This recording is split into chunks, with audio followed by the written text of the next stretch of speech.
I am a breast cancer survivor. I was diagnosed with breast cancer 2 years ago, almost exactly 2 years ago, and I was already in the process of writing the book when I was diagnosed. And it was very wonderful in a way because I started to see how many of the principles I was sharing in the book I was using in healing myself of cancer. As co-owner of the Black Pearl Gallery stores with my husband Don for the last 14 years, I've been surrounded by the most magnificent, beautiful, rainbow-colored pearls, and working in the stores for hours on end, you can't help but think about them and spend time with them. And it began to strike me that the pearls and people have a lot in common, especially when it comes to things like the 6 criteria that are used to evaluate pearls. Those 6 criteria can also be applied to people. The 6 criteria that are used to evaluate pearls are size, luster, orient, surface perfection, color, and shape. Now, each one of those 6 can be related to human beings. Now, there are many things that are similar. The pearl oyster takes an irritant into its body, and it layers it and layers it and layers it with thousands of layers of pearl nacre until it transforms it actually into something of great beauty and rarity.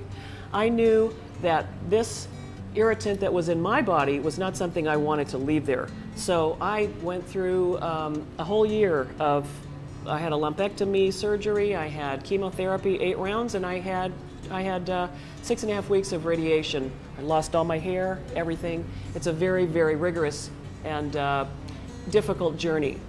But I used the principles that are shared in this book. I used having an attitude of a positive attitude and keeping positive in my healing, because just like we say in the book, no matter how difficult the challenge, it might be a pearl in the making. Well, the metaphor of the pearl is very profound. It's not just poetic. This idea that the pearl oyster is invaded by an irritant, like a little rock or a small crab or something, that it comes in when the pearl is eating. The pearl opens and closes, the oyster opens and closes when it's eating, and filters thousands of gallons of water. And maybe a little rock or a piece of shell or a little crab might get stuck inside the oyster's body. And rather than killing the oyster, it's the most amazing and miraculous thing in nature, because the oyster takes that and begins to layer it with thousands and thousands and thousands of layers of pearl nacre around that nucleus, transforming it actually into a little piece of itself. And finally, it's made a beautiful, glowing pearl. Instead of an adversity or a challenge or an irritant or something that could potentially actually even kill the oyster, it made it into something of great beauty.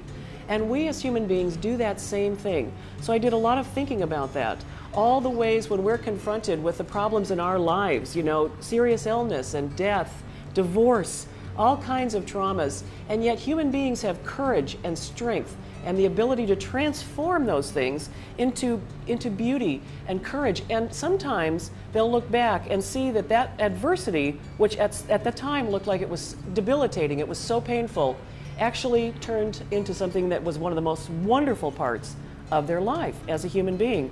And so that's really what started me with the book. The 6 criteria are 6 windows into your life. There's 6 ways of looking at yourself in a new way through the pearl criteria for evaluation, but also the metaphor of the pearl, the way it layers and layers and layers and transforms something into beauty. All of those things are covered in the book. Now, I know what you're thinking, that size matters, and in a way, size does matter.